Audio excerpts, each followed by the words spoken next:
After having focused on the Torah for a number of years and having not given the Messianic issues as much consideration during that time, I decided to do a study of the Gospel of Matthew. Not only did I look at the standard Greek version, but I also included the Shem Tov Hebrew Matthew. As an introduction to some of my findings, I want to share a little bit of background and share about my mindset going into this. Even though this part will just be an introduction, I want to use it to set the frame so that you'll better understand my intention and where I am coming from. About 12.5 years ago, someone from a Messianic congregation I was attending shared a DVD with me, and some of you have probably seen it also and will recognize what I'm referring to: the Hebrew Yeshua versus the Greek Jesus. The DVD focused on the Gospel of Matthew, and a major premise of it was that some of the teachings from Matthew had been misunderstood. And since a lot of people don't study the specifics of the law, they don't recognize that some of the teachings in the Gospels are not actually against the law, but they are against the traditions of men. And some of these teachings say that explicitly. There is a distinction between the commandment of God and the traditions of men. However, the DVD also suggested that there are, in fact, some teachings in Matthew which go against the Torah, the written commandments. An example that it gave was the issue of swearing, which we'll talk about later. The suggestion given was to look at other manuscripts, in this case some obscure Hebrew manuscripts of Matthew. Those problems are resolved, or at least the problems which the video focused on, were supposed to be resolved by relying upon a particular Hebrew manuscript, and that's what the DVD seemed to be suggesting. Around the same time that I saw this video, I was also reading some of the works of the early church fathers, around the years 100 to 400 roughly, and I came across mentions of multiple Hebrew Gospels of Matthew, or Gospels that certain Hebrew groups, or what we might call Messianic Jewish groups, were using around that time, manuscripts that were different from the more commonly accepted ones. And some of the differences that were mentioned seemed interesting and compelling to me. They fit better with my beliefs at the time than the standard Greek version did. At that time, I already had the belief that Jesus or Yeshua was the Messiah, and the assumption that went along with that was that Yeshua was consistently teaching or upholding the law. And to support that, I could see examples where he seemed to reiterate the law or seemed to suggest it was necessary to follow the law. And having watched that video and having that coincide with the reading that I was doing about historic Hebrew Gospels, I started developing a certain way of thinking about the Gospels. I certainly wouldn't have explained it this way at that time, but for a while, anytime I would see something that seemed a little bit odd or that was hard to understand, or that might have even seemed contrary to the law, my inclination was that there had to be some sort of answer. I would assume there was always some sort of answer to it. One solution might have been that the problematic teaching was being misunderstood, or the law itself was being misunderstood. So there had to be some kind of explanation that would resolve that. Even if that explanation was rather convoluted, it might still be seen by me at that time as covering over the problem. Or maybe the other possible solution was that there must be an original Hebrew manuscript that said something else that was less troubling. Looking back on that now, I wouldn't say that I was being completely reasonable in using that approach. After about 2 years of being Messianic in one form or another, a fellow Messianic challenged me on my view regarding the purpose of a Messiah, the purpose of a Messianic human sacrifice. Even though this wasn't the person's intention, that debate set me on the path to reevaluating a number of my beliefs, including the question of whether to accept any of the New Testament or its beliefs. That soon resulted in me coming to what I would call a Torah-centered perspective. In the years that followed, I had various changes in my way of thinking, not only with the understanding of Scripture, but also just in my general attitude about things. And I eventually became kind of curious. What would I see, what would I think if I looked at the New Testament in detail now? I assume that since that time, I must have learned something, and also I feel like I have much less need to have any particular outcome from it now. In studying, my intention was to look at the contents of the book without trying to prove anything. My intention was not to develop a case for anything or to try to show that it said anything. I was curious to see what it said. If in the process it is proven to be true or possibly true, then I want to be open to that. That is, if it is valid in terms of the Torah. Also, if it is ambiguous, then I want to recognize that it is just ambiguous. Finally, if it is provably false, then I want to be able to see that. I didn't want to get into any convoluted proofs or complicated explanations in any direction or with any subject. I also didn't want to start developing some idea that I knew what was really going on, or decide that I was the one that somehow knew what the historic Jesus or Yeshua would have actually done or taught, despite whatever it actually says. I didn't want to assume any of that.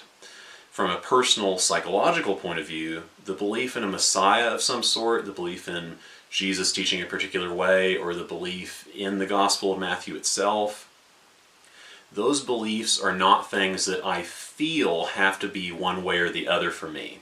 Ultimately, I wanted to see what it said in a plain sense and try to hold off on making any conclusions until after doing that.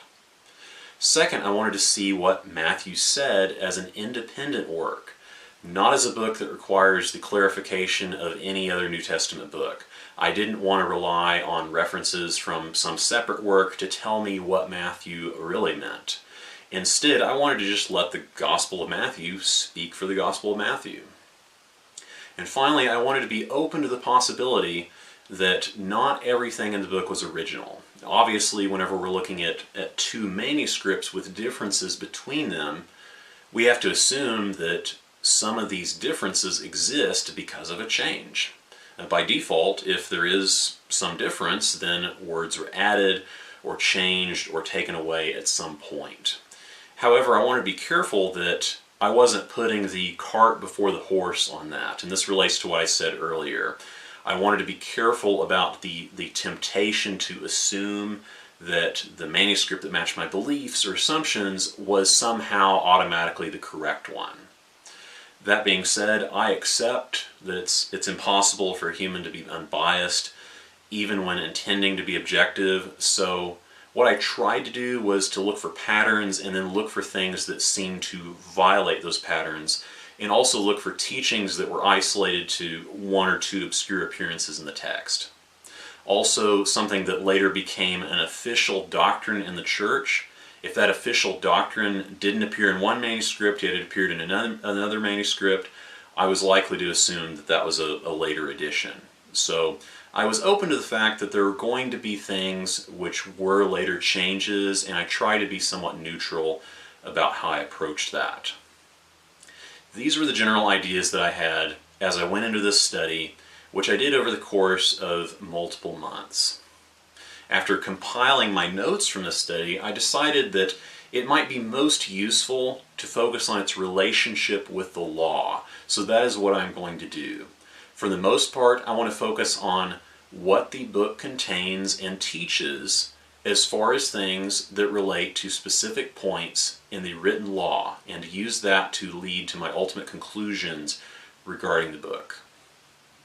Getting into the actual content of Matthew, as some of you are already aware, there are a number of passages that could be seen as favoring the Torah or teaching the Torah in the Gospel of Matthew. Some of these are interesting to contrast against more recent or more popular views on the law. For example, there are references to sacrifices, offerings, the altar, etc., which suggest doing those things, or at least do not oppose them. You can see this in Matthew 5:23 through 24 and 23:16 through 23. There are also generic references to the law, such as in Matthew 23:1 through 3, which suggest doing it or doing all of it.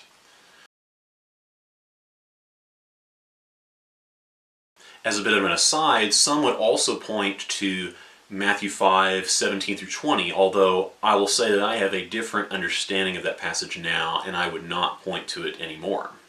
Instead, I would point to something like Matthew 23:1 through 3.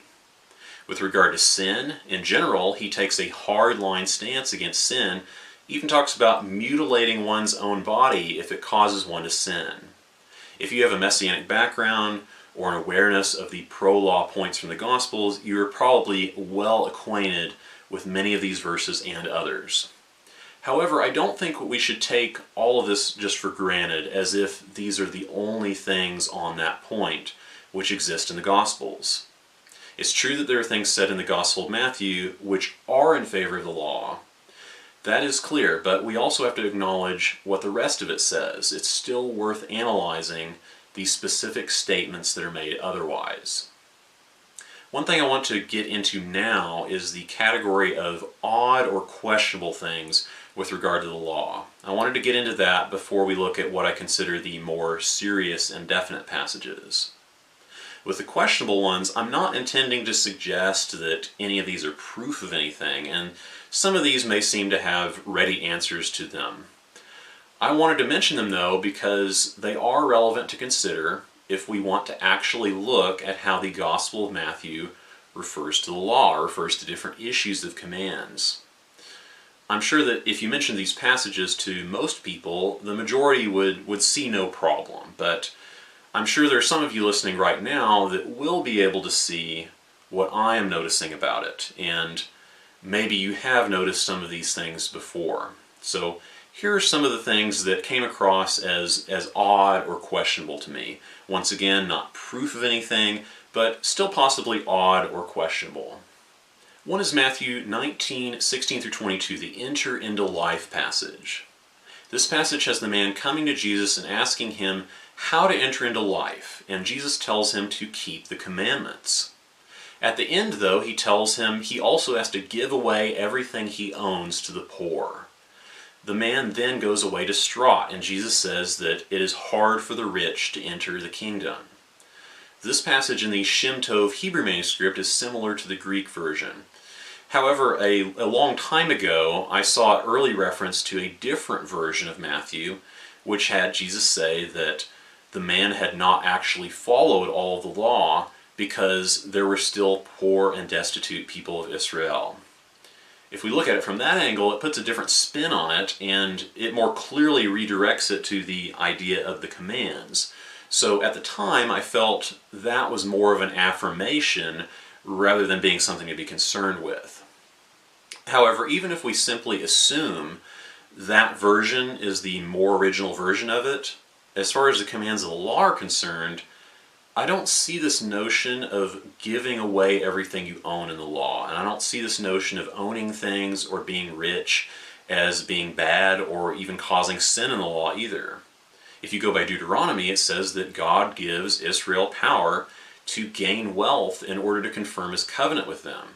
So that passage seems a bit strange to me for multiple reasons, even in the version that directs it to the law. Now, once again, I'm not saying this proves anything, but it seems curious. I also wanted to discuss the passage about swearing in Matthew 5:34-37. The Greek version says outright that one should not make any oaths or swear at all.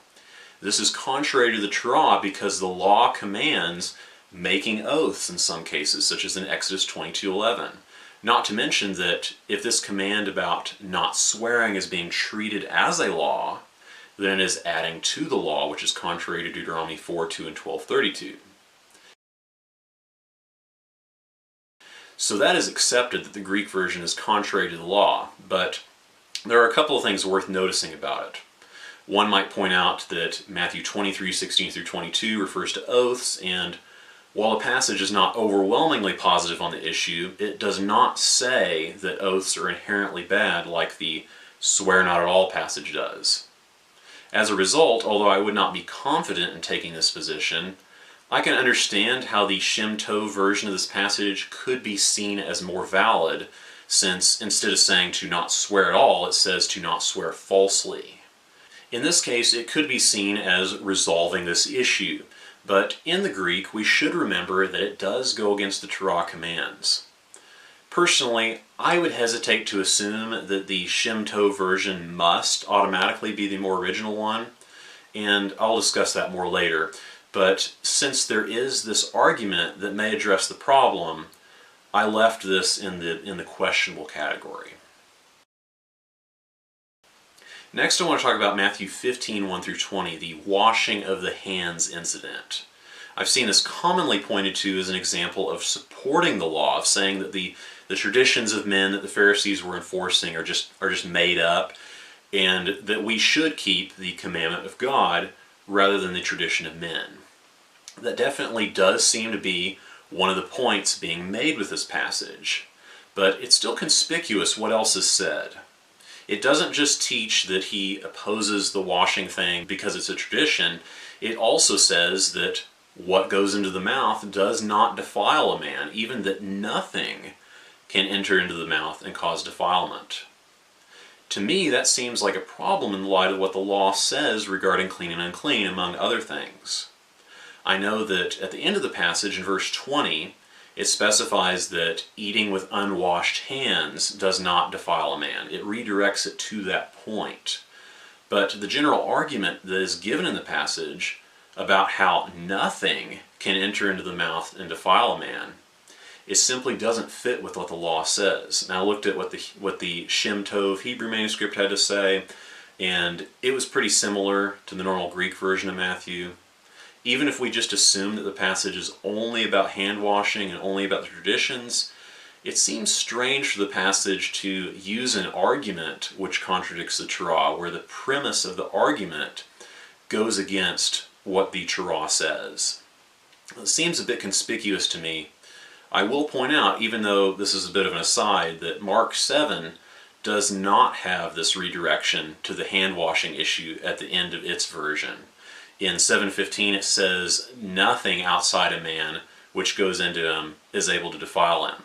So if I was just looking at the Mark version by itself, which is not very different from the Matthew one, I would say that the passage clearly goes against the Torah. So that's food for thought regarding the Matthew version.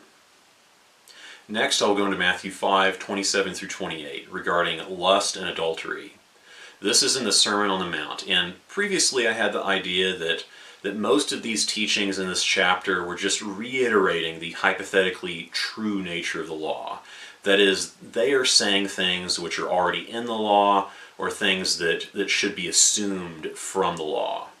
And I still think that to some degree, at least with some of the verses, but I wanted to mention this passage which refers to adultery and lust. In the past, I would have said that this is already a part of the law because we're commanded to not covet your neighbor's wife. And since this passage specifies adultery, then apparently that's what we're talking about. We're talking about someone's wife, since it says adultery.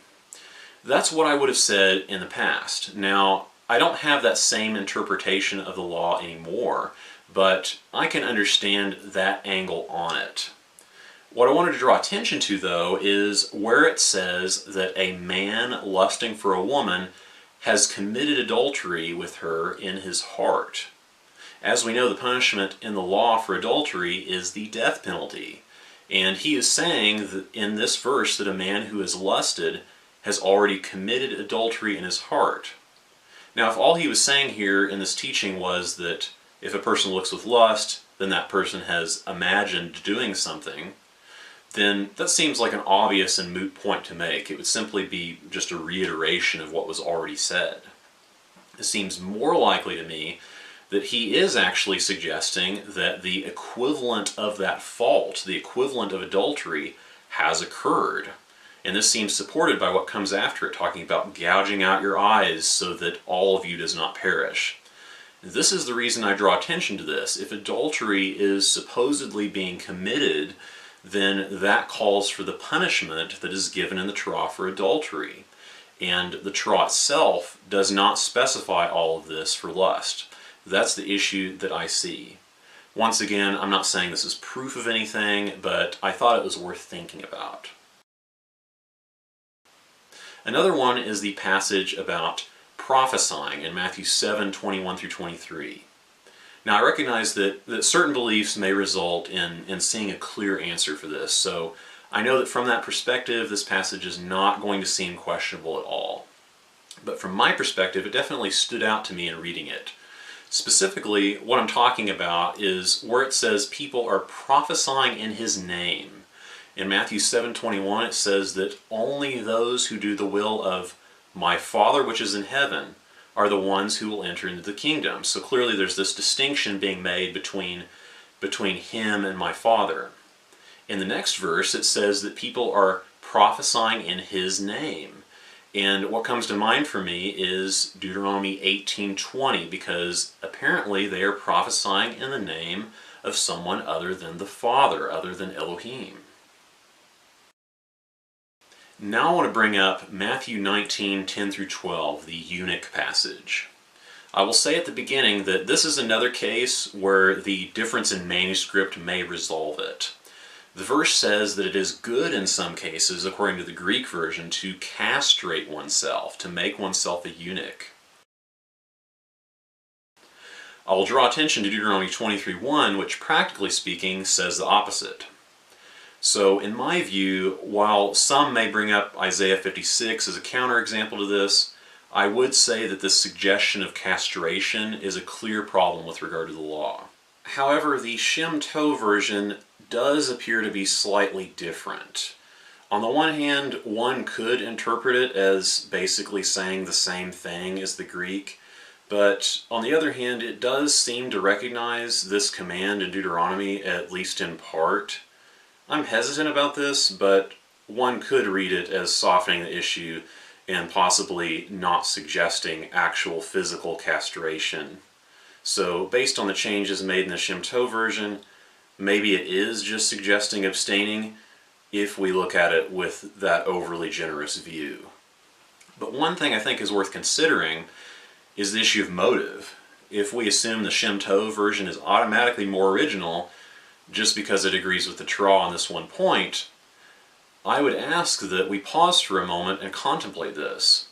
What would be the motive for someone to edit this passage in that direction, to edit it from suggesting abstinence into suggesting actual castration? Obviously this is largely hypothetical, but I want to ask the question, that even if we might be able to force some type of motivation to it, such as saying that castration may have been more in line with the pagan mystery cults, wouldn't it be more likely that a person would edit it in the opposite direction? And not only would there have been motive to make it agree better with the Torah, but also it would soften the blow, so to speak, and be less likely to scare people off than the idea of actual castration. Now, I'm not suggesting definitively which one's the original, but I think that's something to think about, and I will revisit that overall idea later. Also, even if it did just teach to be abstinent and to not get married, therefore to not have kids, is that really in line with the Torah? Once again, this is not necessarily decisive evidence or anything like that, but it's something to think about. Finally, I'm going to go into some of the issues of prophecies in the sense of predictions and fulfillments in the Gospels. I'm going to speak more generally at first and then go into some specific examples that I found concerning. There are two aspects to the issue of prophecy in Matthew: the references to older prophecies and the making of new prophecies. The references to older prophecies I consider to be a lesser issue, but it's still relevant. It's usually in the narrative, and it usually appears in order for the narrator to say that the prophecy was fulfilled. The examples of these, which I found most concerning and obvious, tended to cluster in the first two chapters of Matthew. I'm just going to focus on two examples. In Matthew 2:15, it talks about how Joseph and his family were hiding in Egypt, and afterward they were called out of there. And according to Matthew, this was the fulfillment of a prophecy. The prophecy referenced seems to be Hosea 11:1, which contains the quote, "Out of Egypt I call my son." If you look at the prophecy, though, if you look at the context, the source is actually talking about something very different. It actually says, when Israel was a child. It specifies the son whom he called out of Egypt was Israel. This is explicit, and this is consistent with how Israel is referred to in the book of Exodus, such as in Exodus 4:22. If you continue reading the passage beyond the part quoted by Matthew, it goes on to talk about how They went and started worshiping idols after being called out. Clearly, this is not the right context for what Matthew 2:15 is trying to say with it.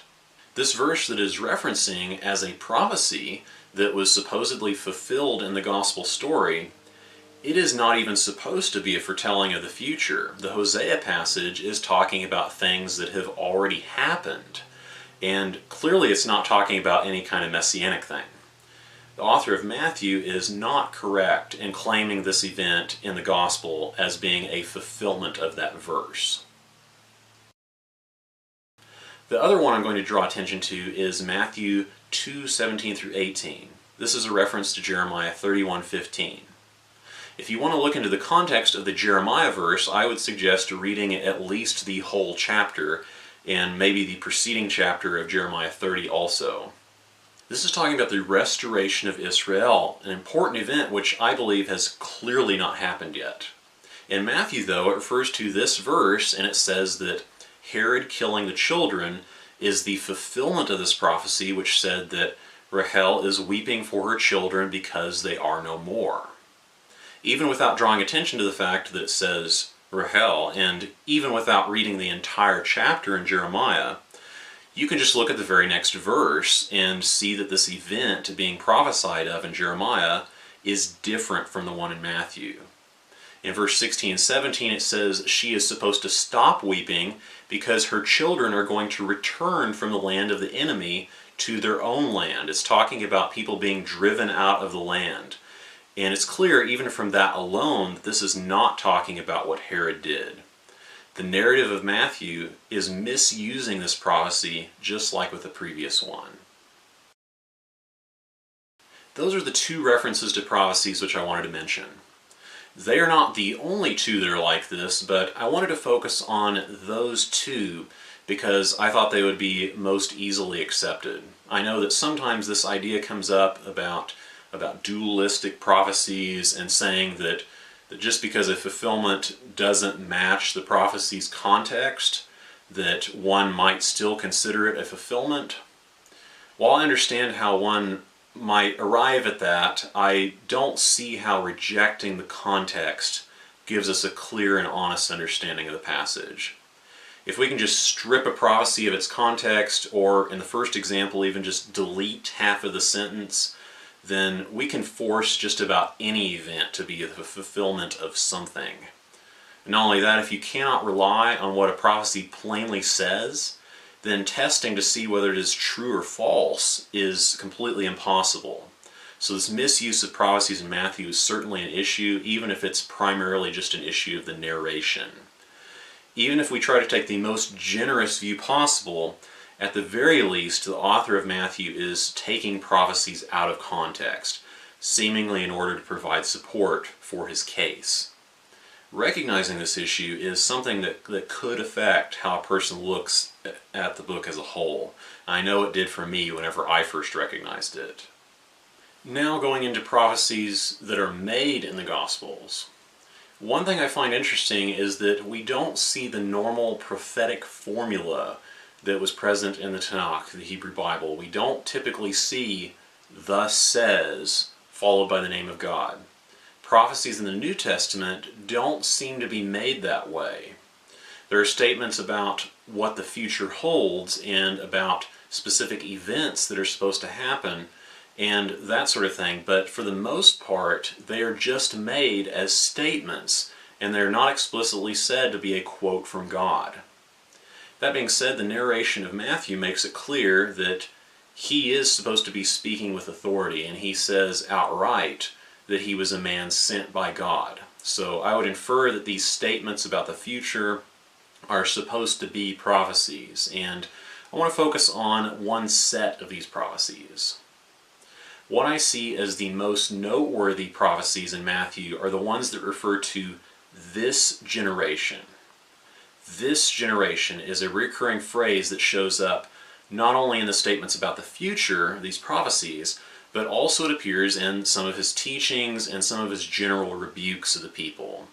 I'll go into some of these mentions of this generation and of the generation in general so that we'll have some context before arriving at the most relevant passages. In Matthew 11:16 through 19, he talks about how this generation assumes fault regardless of circumstances. He says that essentially one can do no right in the eyes of this generation once the people have decided to disbelieve. He says this in reference to himself and in reference to John the Baptist. In 12:38 through 39 and 16:1 through 4, he says that the scribes and Pharisees sought a sign, and then he refers to the wicked and adulterous generation seeking a sign, but that only the sign of Jonah would be given to them. In 12:41 through 45, he implies that this generation will not listen to his teaching and they will not repent, therefore they will be condemned. He also seemingly refers to them removing evil, literally an unclean spirit leaving a person, and then the resulting void being filled with even more evil. He says that this is how it will be with this generation. Also in 23:29 through 36, he criticizes the Pharisees for thinking that they are better than their ancestors and thinking that they wouldn't have killed the prophets of the past had they lived in the days of their ancestors. He says that they are the children of those killers and that they are a generation of vipers. He then says that prophets and wise men will come and be killed by them so that the blood of the righteous will be upon them. All these things shall come upon this generation, he says. In this passage, there's a clear distinction between previous generations and this generation. It's clear that he's talking about this group of people. And then he goes on to say, this generation. Therefore, just as the plain meaning of the text would indicate, the phrase, this generation, refers to their generation. This gives us some context to how this generation is described in Matthew. As to the word itself, it's the same word that is used in Matthew when talking about the genealogy, the different generations of people. And the Shem Tov version typically uses the Hebrew word dor.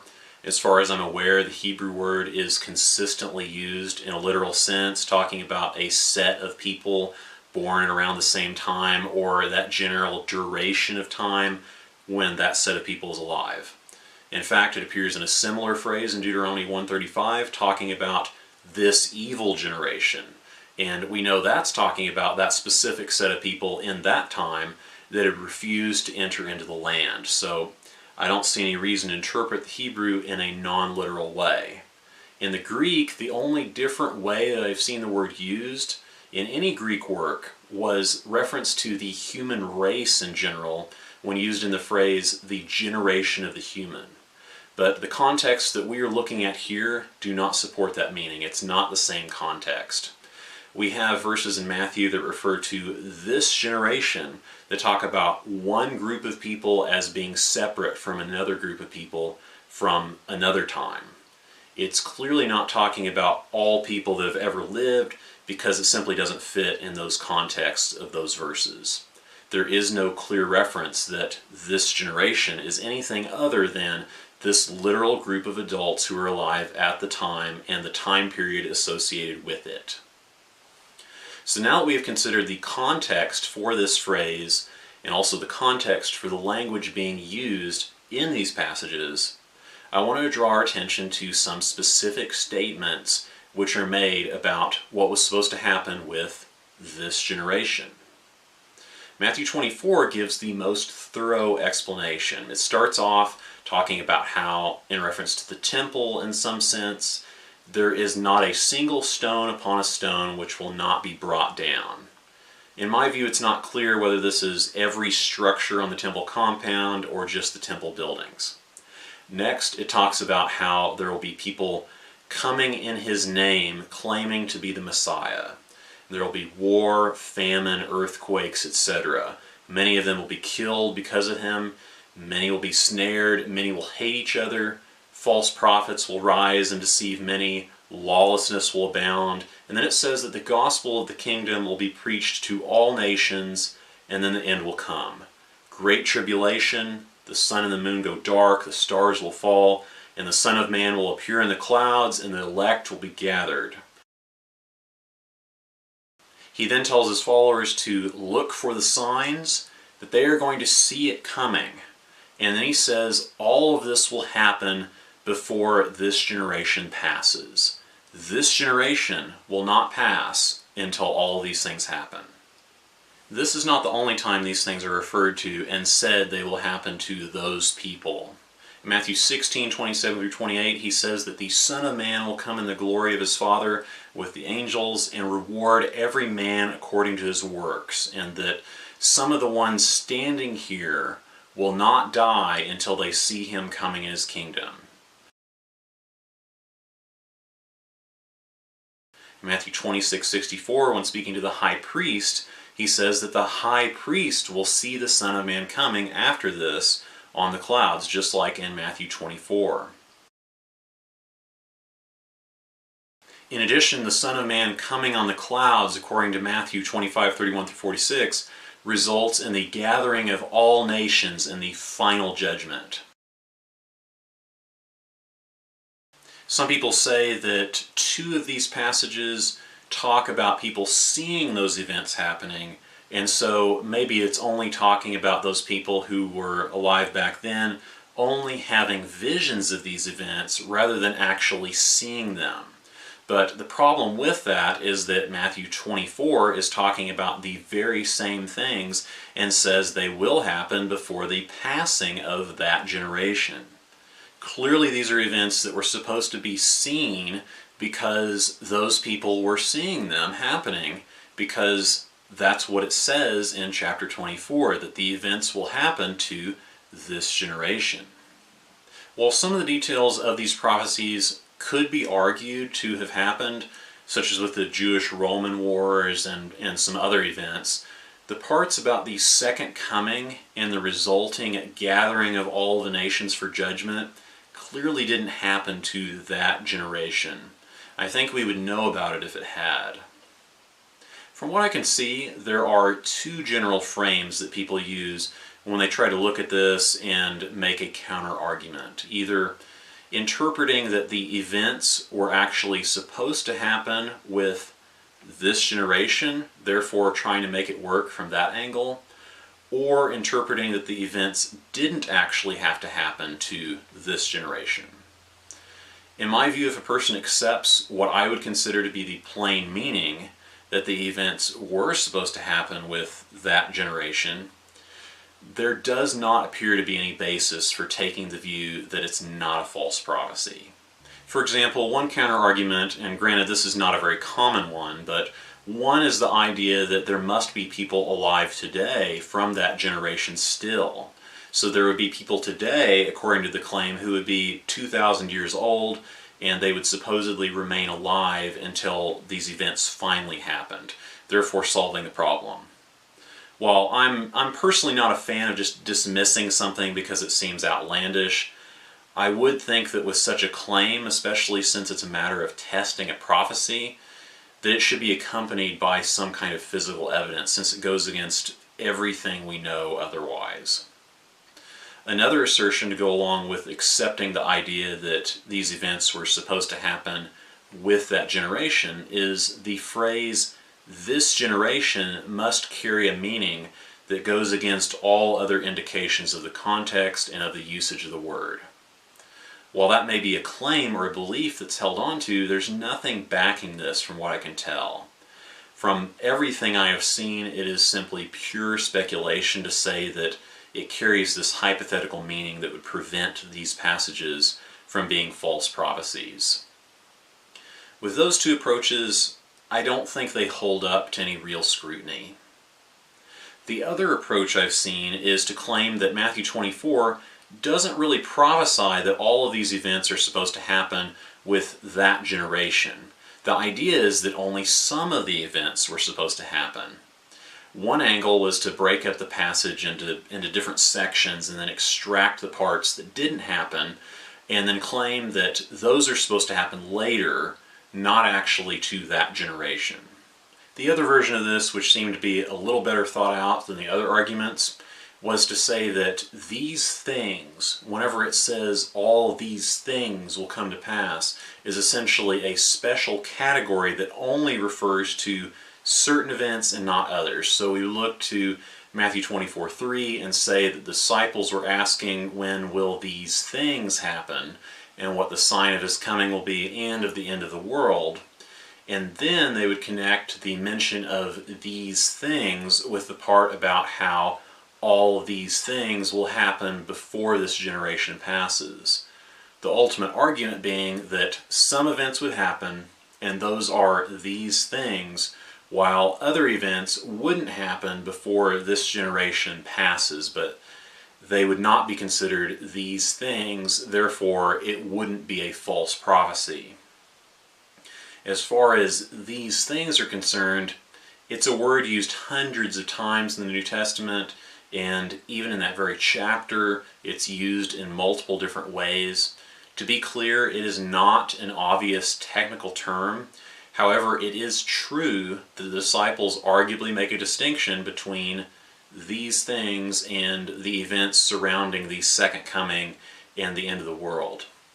But when they are given the answer, there is not any clear distinction made as to what constitutes these things that were to happen to this generation, as opposed to the things which were going to happen thousands of years later, according to that interpretation.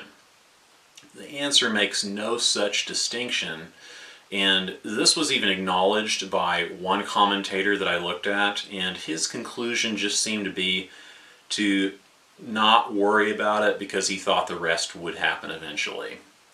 It is true that in verse 33 that one could infer some distinction, even though it's not made clearly, because he says that when you see all these things, know that it is near at the doors. And right after that he says, this generation shall not pass until all these things happen. So a person could point to those different passages and say that a distinction is implied, therefore it is not a false prophecy. My points that I would use against this would include the times when he says that there are people that are with him who are going to see the Son of Man coming in his kingdom and not having tasted of death before that, and the other time when he tells the high priest that he will soon see the Son of Man coming on the clouds in power. The plain meaning of that, in my understanding, would be that they are going to witness these events happening, specifically the second coming and the judgment. And this just goes along with everything else that is said about this generation. It's just another way of saying that these events are going to happen with this generation, including the second coming. Of course, as I mentioned before, the one angle is just talking about visions, not actually talking about seeing these events, or another angle is to just try to dismiss the actual wording of it, like with the coming on the clouds bit, and try to turn it into being overly metaphorical to where it can basically mean whatever it needs to mean to be true. Well, I think that is clearly just reaching. The other approach of saying that it's visions is not necessarily easy to disprove. The other point I would bring up from my perspective is that all of these events appear to be prophesied of as a sequence of events. Even if a person takes on the belief that these things is a unique category, it says outright in Matthew 24:33 that once they see these things, that it is at the doors. In verse 29, that it will happen immediately afterward. And while someone can argue about the exact meaning of these time frames and the words that mean soon or immediately, I will readily accept that soon doesn't have to be soon in our perspective. But the big problem that I see is that there's no indication of a big gap period like what has actually happened. It doesn't say these events are going to happen and then there will be this 2,000 plus year period of time and then the rest of it will happen. I don't see anything about that in Matthew. What I see is that all these things are supposed to happen and then immediately after, the rest of it should have happened. At this time, I am hesitant to say that this is just totally decisive. There are arguments that could be made to say that it wasn't a false prophecy. I personally would be uncomfortable holding that perspective, but at the same time, I hesitate to just decisively come down on this without any caveat. I know some people will say that I'm just giving too much wiggle room and benefit of the doubt on these passages, but like I said from the beginning, I wanted to approach this from an attempt at being neutral. That is why I've decided to put this into the questionable category rather than including it into the decisively against the law category. Regardless of the category, I think it's still worth some serious consideration. So that concludes the list of things which I thought were at least questionable and that I thought were worth addressing. Now I want to go into some of the clearer and more obvious issues of the law that appear in the Gospel of Matthew. There are two in particular that I want to focus on: the issue of divorce and the issue of the Shabbat. There are two passages in Matthew that I want to point to regarding divorce. First is Matthew 5:31 through 32, which says, "It has been said, whoever dismisses his wife, let him give her a certificate of divorce. Yet I say to you that whoever shall dismiss his wife outside of the case of sexual immorality is making her commit adultery, and whomever the divorced woman shall marry is committing adultery."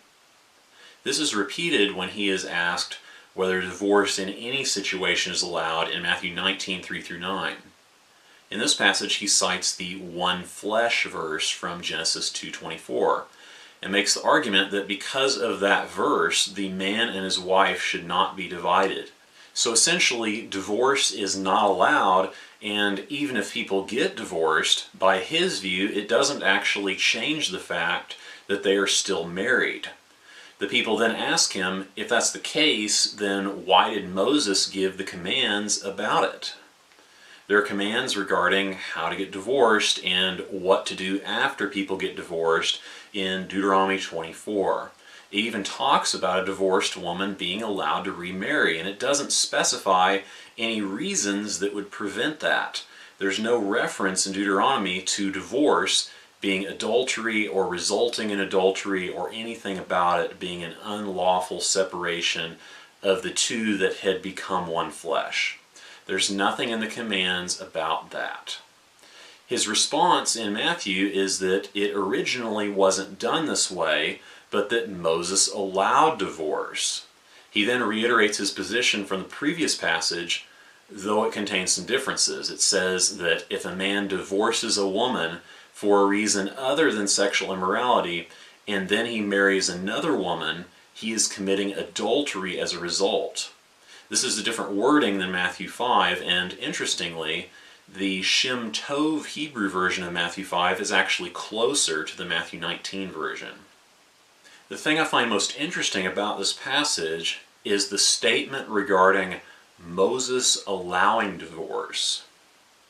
The first thing is that divorce doesn't have commands given about it outside of Deuteronomy 24. I don't see a command in the law that says anything about divorce being forbidden. This command tells us how it is done and what is supposed to be done after the divorce. The idea that this is a special injunction that overrides some other hypothetical command, I just don't see that. Also, I wonder what this statement in Matthew is supposed to imply regarding his view on the nature of the law and the nature of this command.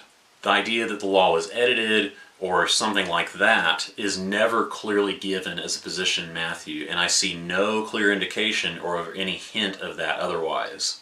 The fact that he says Moses allowed this seems to imply that either Deuteronomy 24 is a part of the law, or it's something that Moses himself is presumed to have written of his own will.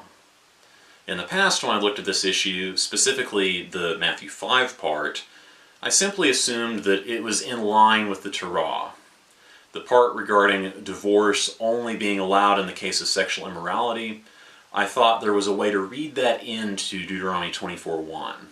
The verse says that his wife does not find favor in his eyes because he finds a shameful thing about her. Or it could be interpreted as he finds an unbecoming thing about her. While I wouldn't assume that now, in the past I felt that because of the word used in Deuteronomy, it could be interpreted as implying sexual immorality, and that would seem to force the Deuteronomy passage into fitting with the Matthew 5 command on divorce. But even if that is assumed, it still does not address the following verses in Deuteronomy 24, because if that is some hard criterion that sexual immorality must have been committed, then it is conspicuous that it is never elaborated upon and never given as a requirement when it talks about divorce and remarriage in the rest of the Deuteronomy passage. Also, that interpretation would not resolve the Shem Tov Hebrew version of Matthew 5, and it would not fit with what goes on in both versions of Matthew 19.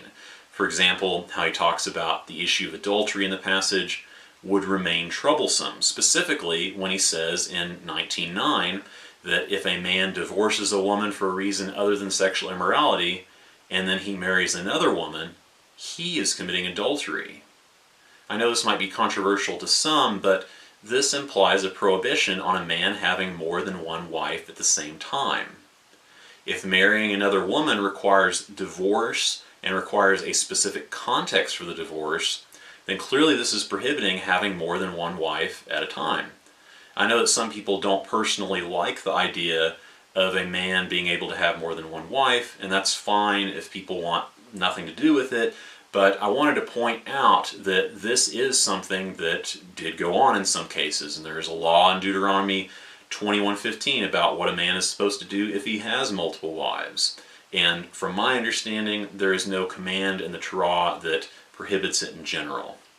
I know that some assert that it is prohibited in the law entirely, but I do not believe that's the correct reading of it. Regardless of all of that, the point I wanted to raise, though, is the creation of this prohibition.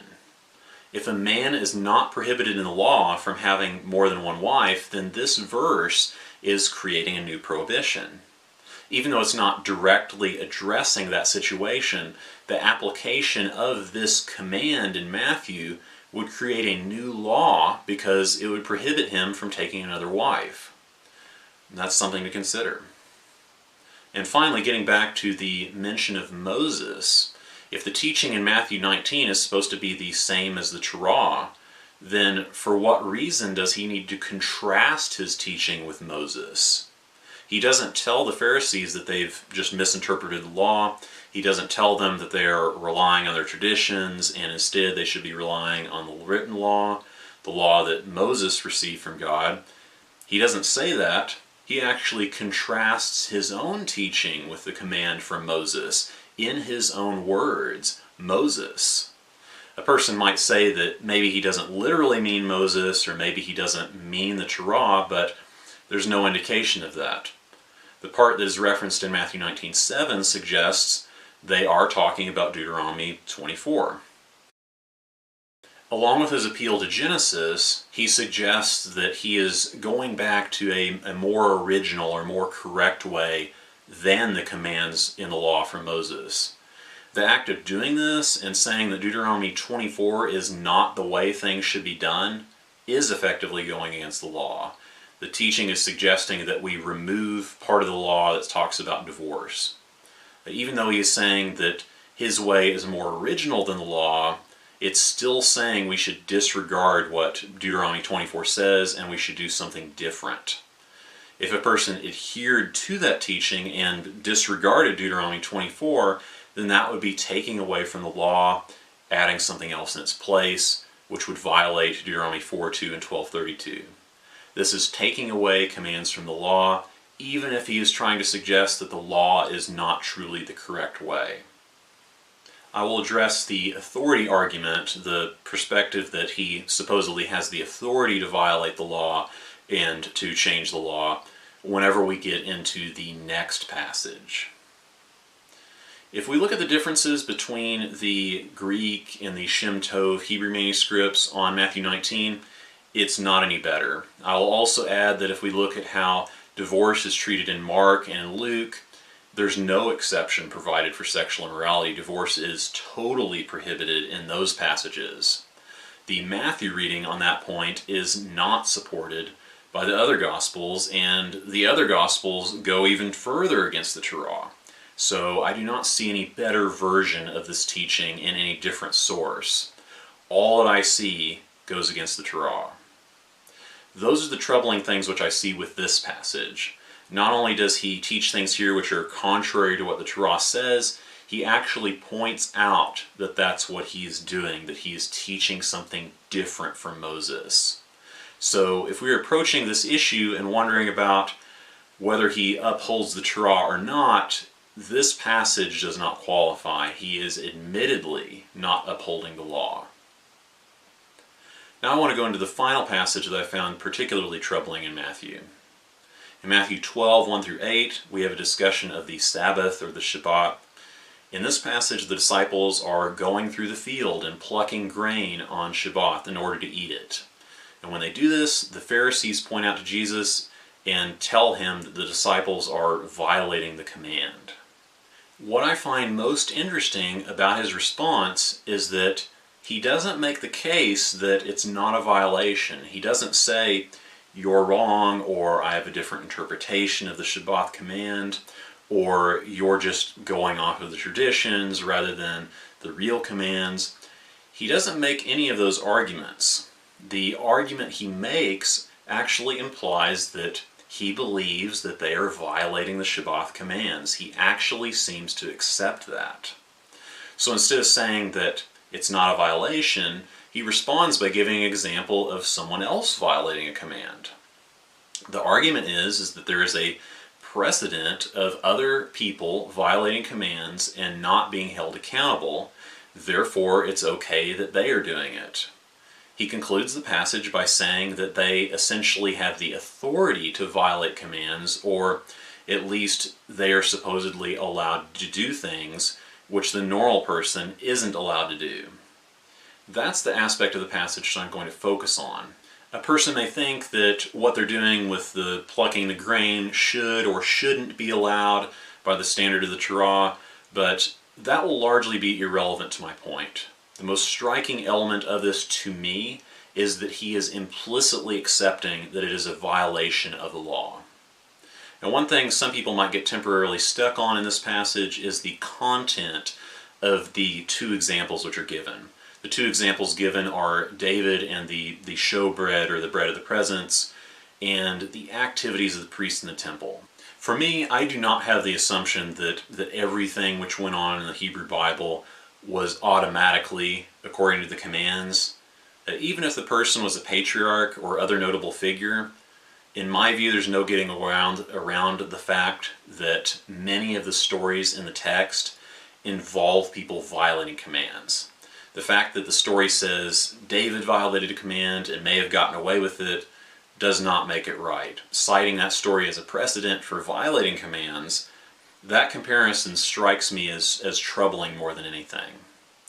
The other example, the one regarding the priests supposedly profaning the Shabbat, that's not in any way similar to the actual incident in question, nor to the previous example. If one wants to discuss whether the priests are violating the law by doing what they are commanded to do in the law, that's a completely separate matter. The priests were commanded in the law to do things in the tabernacle on that day. But David was not commanded in the law to eat the showbread, and the disciples were not commanded in the law to pluck grain. It's not a reasonable example in my view. So considering the fact that these examples are being cited as arguments, especially the David example, the implications are rather unsettling.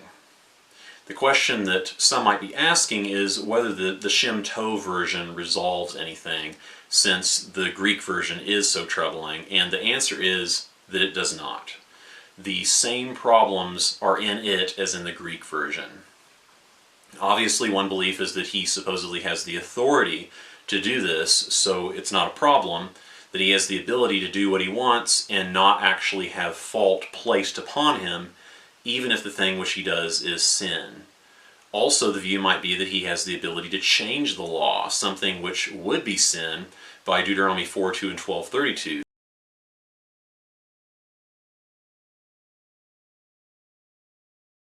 A question I would have is, when and how am I supposed to realize that the law doesn't apply to him?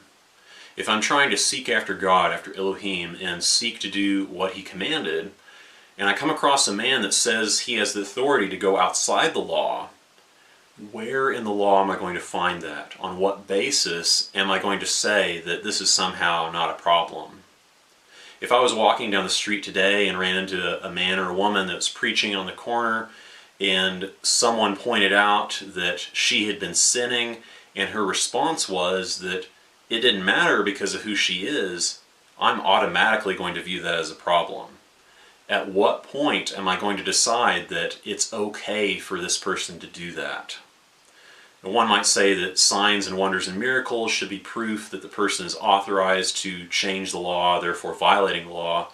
But if you look at Deuteronomy 13, it says that there may be people who are illegitimate who are accompanied by signs and wonders. On top of that, what can we make of the whole idea that he supposedly lived under the law and did it perfectly? Those two ideas do not fit together, so which one am I supposed to recognize? Did he follow the law perfectly, in full, and do everything that was required of people? Or was it that he didn't follow the entire written law because of who he was, which gave him the ability to change the law and not have to follow the law?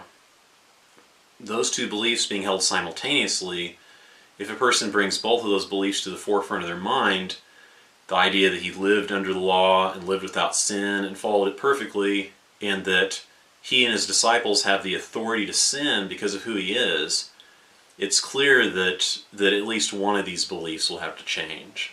I invite you to refer back to that verse to see that he is saying that he doesn't believe the law applies to him.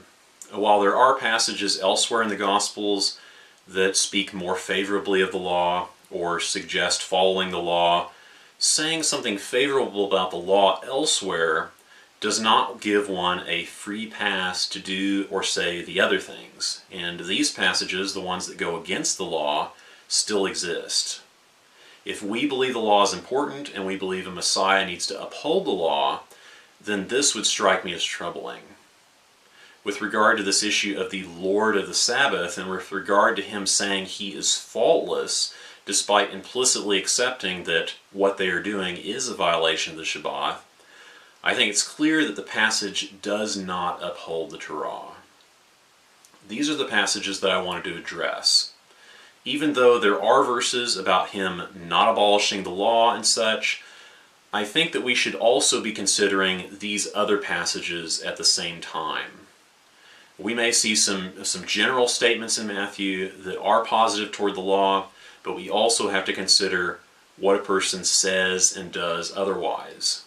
The concept that he followed the Torah perfectly, that he taught the Torah perfectly, does not hold in that light because he openly admits that not everything he is doing is according to the law, such as with the Shabbat passage. And he openly admits that not everything he is teaching is according to the law, such as with the divorce passage. As we go forward in the days and weeks to come, and as we continue our seeking and our pursuits of truth, I suggest that we recall those admissions as we consider where to go from here. So that covers the different passages that I wanted us to look at. We went through the enter into life passage, which either suggests that doing the law is not enough and you must give away all that you own, or in the other manuscript suggests that giving away everything you own is essentially part of following the law. We went through the swear not at all passage, how the Greek version goes against the Torah, and how the Shem Tov version, if seen as more original, would resolve it. We went through the washing of hands incident, and even though the passage does redirect the argument against the issue of the traditions, we considered how the argument itself goes against what the law says, because what enters into one's mouth can defile a man. We went through the passage on lust and adultery and considered how the command is not necessarily in the Torah, and how it may be extending the Torah beyond the actual commands. We went through the passage where people are quoted as saying that they have prophesied in his name, and we noted that the passage makes a distinction between him and his Father, and that people are prophesying in the name of someone other than the Father in that case. We went through the eunuch passage, which suggested self-castration in the Greek version, and we considered how the Shem Tov version softened it, but still suggested not having offspring. We went through some of the prophecies that the author of Matthew claimed were fulfilled, such as the 2 examples from Matthew 2, and how Matthew tried to connect events in the Gospels to clearly unrelated prophecies. We went through this issue of this generation and considered whether the second coming and the end of the world was already supposed to have happened by now. We went through the teachings on divorce and how instead of upholding the law, they are admittedly against the law. And finally, we went through the Lord of the Sabbath passage and how instead of making the case that they weren't violating the Shabbat, he implies that it doesn't matter that they are violating the Shabbat. These are the passages that we went through and that I think we should continue to consider. One final subject that I wanted to touch on was the overall issue of the Shem Tov manuscript and other manuscripts. The main point I wanted to make about the Hebrew manuscripts is that there is a big difference between studying the manuscripts that we have or otherwise have quotations from versus dealing completely in hypotheticals. Even though the Shem Tov manuscript may be seen as somewhat better with a few of the issues of the Torah, on the other hand, it still teaches things which go against the Torah. And while we could get into debating whether the Shem Tov is more original, or whether it shows more signs of later influence than the Greek does, or whether the Matthew we have resembles the original at all, at a point we are largely getting into what we imagine that it should say, or what we imagine should have happened or should have been taught. Now, there is a reason why Messianic groups historically and Messianic groups today tended to emphasize the Gospel of Matthew. It is well accepted, even in more traditional Christian circles, that Matthew is the most pro-Torah, or otherwise the presumed gospel to the Jews that emphasizes and appeals to Jewish belief.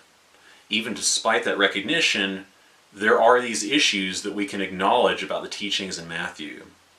If we look at the other Gospels to compare some of these teachings, the same ones and the same stories, most of them are either basically the same or even worse. Matthew is about the best that it gets in terms of the Gospels as far as the Torah is concerned. In my view, the most clear teaching that would support following the law is only in Matthew, and that is in Matthew 23, 1-3, is isolated to Matthew. If we look at the other early synoptic Gospels with Matthew, like Mark and Luke, also some of the sayings Gospels, there seems to be this general theme of acknowledging the Torah, or at least acknowledging some of it, and some of those beliefs at times, but simultaneously there is a sort of dismissal of it, either by rationalizing parts of it away, or outright teaching against it. And then as you get into works like the Gospel of John, the Torah becomes even less relevant to the theology.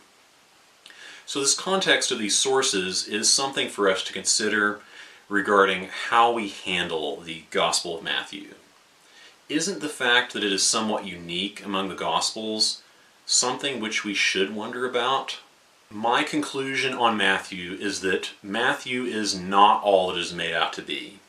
Even if it is better than the other Gospels when it comes to the Torah, it still admittedly goes against the Torah. So I don't believe it is possible to recognize those facts while also holding the belief that he upheld the Torah in Matthew, especially when acknowledging the last 2 passages we looked at. For some of you that listened to this and looked at these verses in question, you may be pondering some of these things which stood out to you for a while. And what I would offer is a question to consider alongside those things. We often hear that the Torah is good, that the Torah is the truth, the Torah is what Elohim wants, what God commands. If the Torah is supposed to be upheld, what if we uphold it? What if we look to the Torah, to the law, as the basis for our theology? So often it is said to be effectively the foundation. So what if we make it the foundation?